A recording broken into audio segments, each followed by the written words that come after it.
திரு அருணன், இங்க முரண்கள் இருக்கோ, முரண்கள் இல்லாம எந்த கட்சியும் எந்த கூட்டணியும் இல்லை, அதையெல்லாம் சமாளித்து நிச்சயம் 2026 தேர்தலில் திமுக கூட்டணியை வீழ்த்துவதுதான் எங்களுடைய நோக்கம். அந்த நோக்கத்தின் அடிப்படையில் தான் இந்த கூட்டணி வலிமையானதாக கட்டமைக்கப்படும் அப்படிங்கிறாங்க. அதாவது இப்ப கூட்டணியை நியாயப்படுத்துறதுக்கு பொங்கலூர் மணிகண்டன் நண்பர் நிறைய விளக்கங்கள்லாம் சொன்னாரு. ஆனால் பாஜகவோடு கூட்டணி கிடையாது, இந்த நாடாளுமன்ற தேர்தலில் மட்டுமல்ல வருகிற சட்டமன்ற தேர்தலில் சொன்னது எடப்பாடியார் தான். ஆக அன்றைக்கு அவங்கதான் அறிவிச்சாங்க.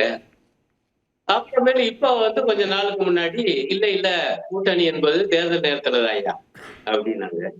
திடீர்னு பார்த்தா அமித்ஷாவோட போய் சந்திப்பு, தன்னுடைய தளபதிகளுடன் போய் நின்று, அப்போ செங்கோட்டையன் தவிர திருப்பி வந்த பிறகு கூட நாங்க கூட்டணி பத்தி பேசல, மக்கள் பிரச்சனைகளை தான் பேசணும்னாருல. அப்பவும் வேற சில முனிசாமி போன்றவங்களை கேட்டாங்க, கூட்டணிக்கு என்னங்க காலம் இருக்குங்க, அதெல்லாம் தேர்தல் நேரத்துல. இப்பவும் அமித்ஷாவோடு சந்தித்த பிறகு ஆகவே கூட்டணி இல்லை என்று சொல்லிட்டே வந்தது அவங்கதான். பார்த்தா திடீரென்று ஒரு நாள் அமித்ஷா வர்றாரு, பிறகு பார்த்தா கூட்டணின்னு அவர் அறிவிக்கிறாரு, இவர் பக்கத்துல உட்கார்ந்துருக்காரு. அப்ப இயல்பா கேட்கத்தானே செய்வோம், என்னங்கய்யா இது வரைக்கும் இப்படி சொன்னீங்க, இப்ப இப்படி சொல்றீங்களே அப்படின்னு. அதுவும் நண்பர் ஜெயக்குமார் இப்ப ஒரு கருத்தும் சொல்லல, அவர் ஓங்கி சொல்லுவாரு, பாஜகவோடு ஒட்டுமில்லை உறவும் இல்லை எந்த காலத்திலும் அப்படின்னு செய்தி தொடர்பாளர் திரும்ப திரும்ப சொல்லிட்டு இருந்தாரு. அதனாலதான் இந்த கேள்வி வருது.